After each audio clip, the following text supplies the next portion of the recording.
On today's episode of Budget Santa Discusses Stores Being Destroyed, I'm doing a follow-up of basically the first video I did on this channel, which was, will Commander Masters destroy the store? The short answer was no, and I'm about halfway through what I ordered, and that was basically, a very small amount for a very beginning store. August, yeah, so it was August. We got the lease in June, spent most of June painting, setting up shelves, that kind of stuff. And then about end of June, got some Warhammer stuff, and then maybe it was mid-July. Mid-July, got some Warhammer stuff, and then signed up to another distributor, the main distributor for Magic, and then, ordered as much Commander Masters as I thought I could get, and then while we were waiting for that to get released, ordered some other stuff, and there were very few sales at the very beginning, and then Commander Masters came out and drained pretty much all the funds I had, although I still have a full-time job, so that's where a lot of the funds for the store comes from. But it was a little shocking when basically everyone was dumping Commander Masters for less than they paid for it, and it was most stores. And I just refused to do that, so I put it at, I guess, what would be considered MAP, even though Magic Gallery doesn't have MAP. Not the best markup, but enough of a markup that I wasn't selling it to pay for it.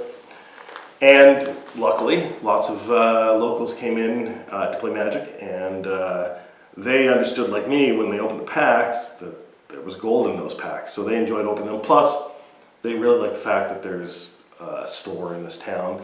There hasn't been one since the 90s. It's a very small, populated area, so I'm not even sure if without online sales the area can support a game store, but we're going to find out. Obviously I want the online sales too, but we'll know.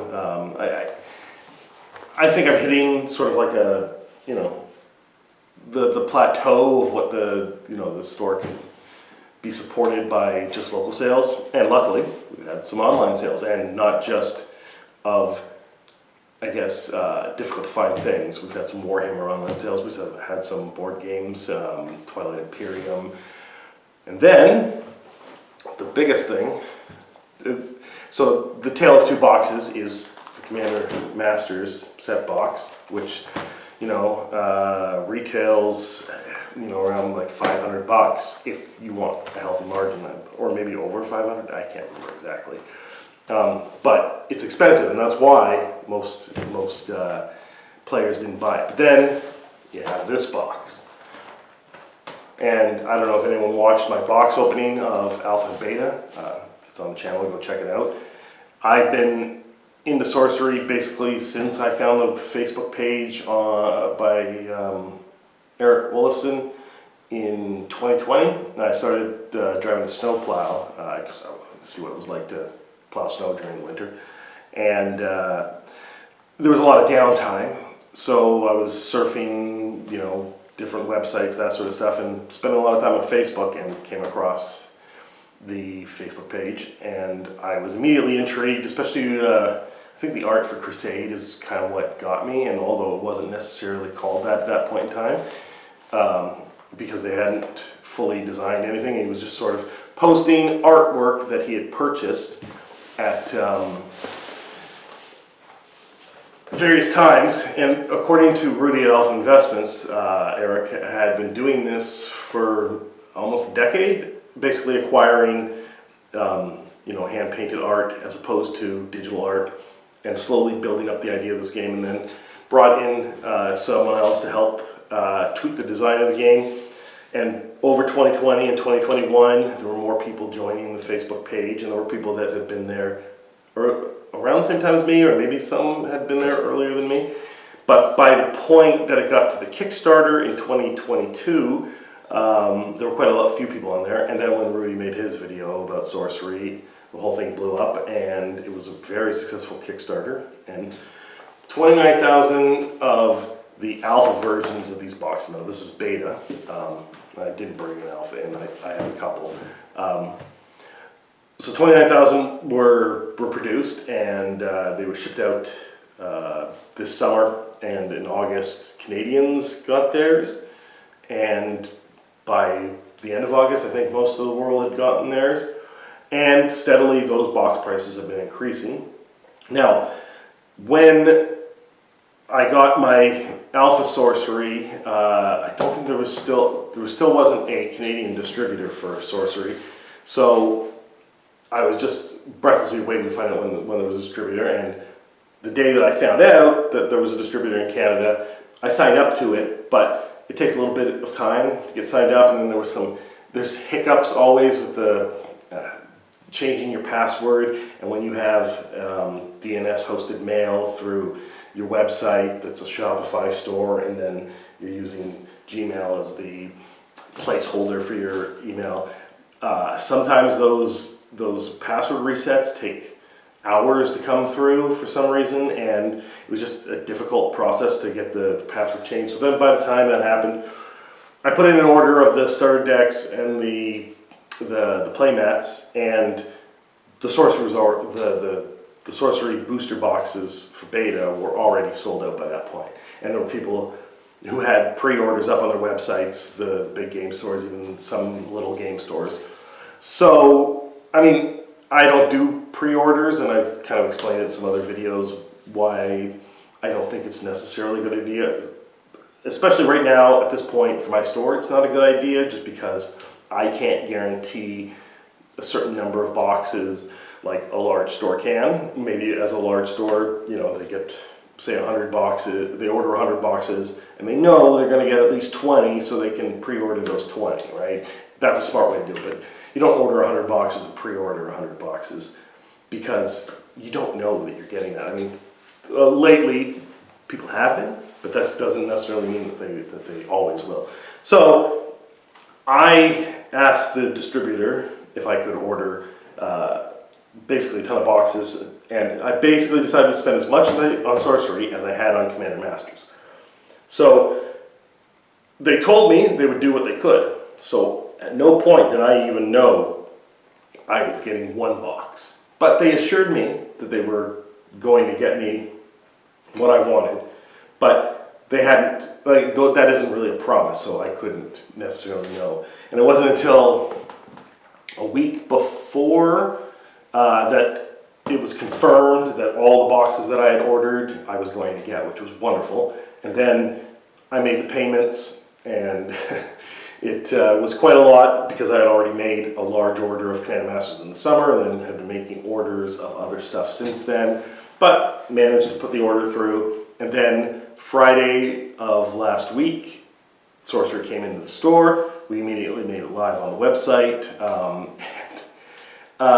By that point, most of the stores were sold out, if not all of the stores in North America, except I guess Team Covenant still has them, because they were the ones that Eric's Curiosity used as a gauge for interest for beta. So they got to pre-order as much beta as they wanted at the very beginning, and then Rudy Alpha Investments also was guaranteed a certain amount. And it was because the company needed to know what the real, or as close to the real, demand was, so they could supply that demand. Now, they guessed slightly less than the demand, because the demand has increased since then. So it may be that as demand increased, they had, in, say, the summer, decided demand was going to be this, and it would increase by this amount, and they were conservative in their estimates. But it's better that, they undershot than overshot, right? Because, then the whole thing collapses, and it's just sitting on shelves. And then a lot of people who would play just move away from it because it seems like it's a failure or something like that. So if you want more players to play with, it's better that it's exciting and it's hard to get right now. So, came in Friday, live on my website all weekend long, and no orders. Weird, because everyone was sold out. this is strange. And, you know, I was a little bit worried, but not too worried because I really like Sorcery, and I knew it eventually would catch on. And then Monday, half of it sold, and then Tuesday, the other half sold. And so now I'm basically 2/3 of my order is gone because I've shipped it out and people have already pretty much received it. And this is still, I guess I may be half to 2/3 through August, last week. And that's kind of the analysis that I'm doing, is that, and it's not the best analysis because obviously this had 4 different types of products associated with it. The set booster boxes, the draft booster boxes, the collector booster boxes, and the commander decks. And this just is this, and then, okay, so there's starter decks and play mats, but I mean, play mats don't really count. And the starter decks are, what's really cool is the starter decks are made really cheap by Eric's Curiosus, so that there's a good margin for stores, and also it's very affordable for new players. And one of the things that, you know, I'd like to do is to, you know, discount it further for someone who's just started, has never played a card game, and maybe this is a card game to start with. Obviously, this, you know, about 30 years of history behind it, and then also a much higher price point. So I'd say it's 3 to 4 times more expensive for this box than it is for this box right now. I mean, this box is going to go up in price, and this box is probably going to remain stagnant. So that's where the analysis kind of breaks down. The 30 years of history, the more expensive box, the more SKUs, and that it's targeted at a specific segment of Commander players, and while Commander is the most popular thing, a lot of stuff for Commander has come out in the last 3 years, and it's slipped into every single set. So maybe they've started to hit a satiation point with Commander, and maybe they'll start to back off Commander based on, you know, the movement of the Commander Masters product line. It seems likely that they, unless they lower prices on the next, like they do another Commander Legends instead of a Commander Masters. And that's the thing, it's like the price of it is based on what you can get out of the boosters, which is great stuff. And I think that if you were to do a mass box opening, even right now, you'd come out ahead. And mass box openings for Sorcery, obviously, yeah, you're going to come out ahead because very few people have cards. Although now worldwide, everyone, I'm guessing everyone who wanted the product in the summer now probably has some of the product, and the new people who've come on board are struggling to find the product. So go to your local game store, because here's the thing. So I said 2/3 of this is sold. That means I've got 1/3 in store, but I'm not going to put it up online to get rid of all of it because I want Sorcery played in store. Other stores might do that because they need liquidity to get the next set, and they're not particularly interested in Sorcery. They just thought it might be something that will sell quite well based on the demand they saw in the summer on the alpha boxes, which is fine. But I want to be a Sorcery store, as well as Magic store, as well as a Pokemon store, HeroClix, that kind of thing. Right? I want people to come in and play all these different games based on what their preference is. So I want to continually have this available for in-store, even if it's kind of killing, you know, the prospect of making money right now. So I think until December 10th, you know, I got to sell it at MSRP. But after December 10th, I can put it above MSRP, and right now the market prices are above MSRP, and I could make quite a bit of money off of that. But I'd much rather sell it in-store to my locals at MAP, and technically I'm losing money, but I want my customers to come back and enjoy the sales they have, and, you know, get things that they, you know, are almost impossible now to get anywhere else. But mostly what I want is a Sorcerer community to come to the store. So if you're watching this and you're in Ontario, you're close to Alliston, Ontario, we'd definitely love to have you come in and play, because right now, some of the people that bought off the website have said that they'll come in, but they're about an hour to an hour and a half away, so they probably can't be regulars because, I mean, who wants to commute for an hour and a half to play games? I've done it, but I'm a truck driver, so that's like going to a convenience store for me. What I want is people in the local New Tecumseth area, Alliston, Loretto, Beaton, Tottenham, even as far as Barrie or Orangeville, to come in and play some Sorcery. But I don't know how many people even know about Sorcery in the area, because while it seems like there's wild demand, like everybody wants it, it's because there isn't that much printed. Because again, the difference in the analysis is this is probably, I'm guessing, less than 100,000 boxes, probably less than 50,000 boxes, and this is well over 100,000 boxes, possibly 200,000 boxes. Although Wizards has been cutting down their print runs, but I think this might have been the last one that snuck through under the old, pandemic rules of print as much as you can. So, it's the demand based, and it's a worldwide demand based on, there being very little of it, and the company being new and knowing you can't, first of all, they can't afford to print a whole lot up front because they've got to pay those costs before they even get sold.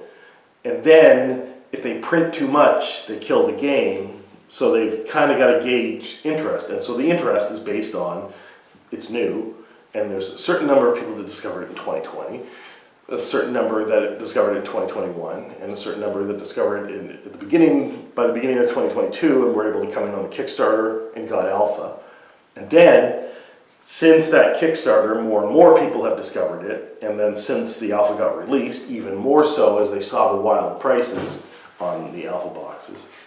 So now we're at the demand based on slightly above what the company foresaw, but it's not in any way, shape, or form the size of Magic. What is Magic at 20 million people, maybe 30 million people who buy Magic at some point in the year. Sorcery, I think you can count it in the thousands, maybe tens of thousands. I'm not even sure of that.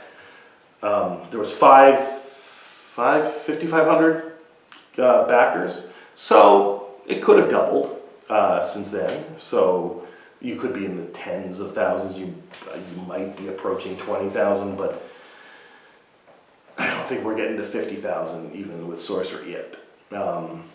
And Wakana, I think, is probably already at 1 million, just because it's a Disney branded product. But Magic the Gathering, millions and millions of people are buying Magic the Gathering products once a year, twice a year, 3 times a year. I think if you look at, and I'd really like someone to do a breakdown. I mean, maybe I'll do that, but it's using spreadsheets and dividing numbers, and it seems more like a Magic finance thing. But you look at the numbers for 2021 when Magic hit its peak and they got close to $1 billion in sales, and then you divide that by how many players were in, or I guess people that Magic enthusiasts in 2021. And it's got to be over the 20 million that they said in 2019. So you divide that by the sales of less than $1 billion, I think it was 750 million. And I think you come to about, people who are into Magic spend $45 a year on Magic. If you divide by each individual person.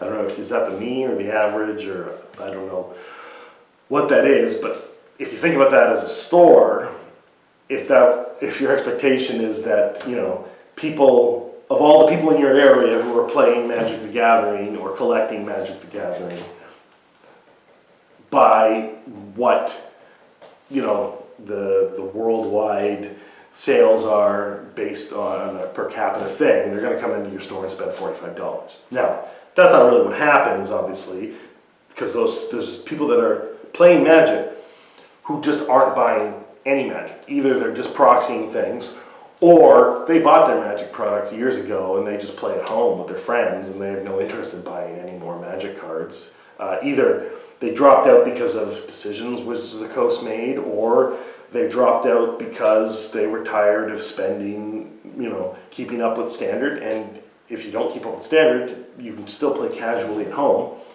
So there are just people that spend a zero amount every year, and that maybe they might spend a little bit more, 5 years they might spend some more money. But I think the vast majority of players just don't spend money on Magic. But the regulars that come into your store, that come in and play because they want to come in and play with either their friends or new people, strangers. They like the culture of coming into a game store and playing Magic. Those people are spending quite a bit more. And then, of course, there's whales who will come in and spend thousands a month. But you got to kind of be a big store to draw on those people. And you've got to carry a lot of product because they're going to be spending money on a bunch of product. And they kind of expect when they come in that you're going to have what it is they're looking for. Now, there are some, like I kind of had a game store that I went to before I opened my own, and I would spend $1,000 or more a month from 2020 to 2021 on Magic Gathering. I would spend on other things before that, like HeroClix and board games and stuff like that. But I would order them in. I would say I specifically want these things, and then they would just message me when they had it, and then I would go in and pay for it. I wasn't the kind of person who, just went in and looked around and said, I'll just take these things. And you need a large game store to carry a lot of product to have the variety of what you're actually looking for. Because most small game stores are not carrying every single thing and multiple copies of every single thing. So I've kind of gone off on a tangent, but that's my story about the analysis on the tale of two boxes and whether or not this would destroy my store and whether or not this would save my store. The short answer I told you at the beginning of the video was no, that doesn't destroy my store. But also, this isn't going to save my store because I've sold all the large portion of it already, and yeah, it's an influx of cash that pays off the money that I use to purchase it, but that's not a regular cash flow that is going to happen because either there's another wave of Sorcery Beta coming in a couple months if you believe Rudy, and if you don't believe Rudy and you're desperately hoping that your beta boxes are going to go to $1,000, they're not.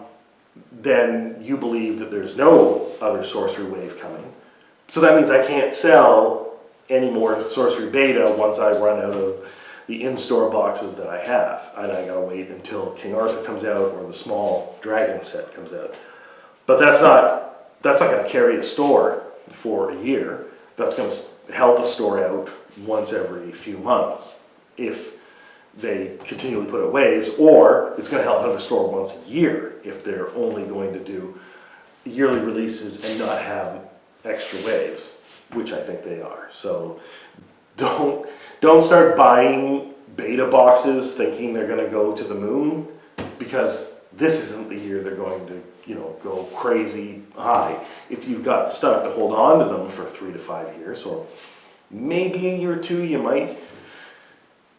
I have no idea, but it's not a good idea to start buying these above MSRP just because they're sold out.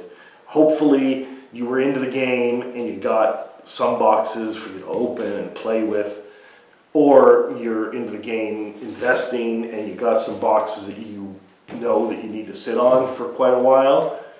Maybe in the next 2 months there's a little bit of wiggle room, but right now the prices are already moving up.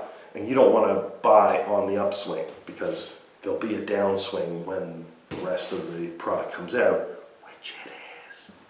So, Commander Masters is going to stagnate for probably most of the year, but people had this perception to stay away from it, and it seems like they did, although, again, people in my store did buy booster packs and stuff like that, and I wasn't so overbought that I desperately need to move it.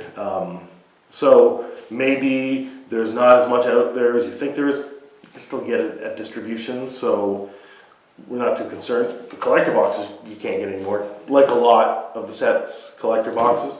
So those will start to drift up in price when people realize how awesome those are. But, you know, these two boxes are kind of the history of my store, the very beginning of my store, and they have two very different stories. And I just think that's interesting, so I wanted to share. Thanks a lot.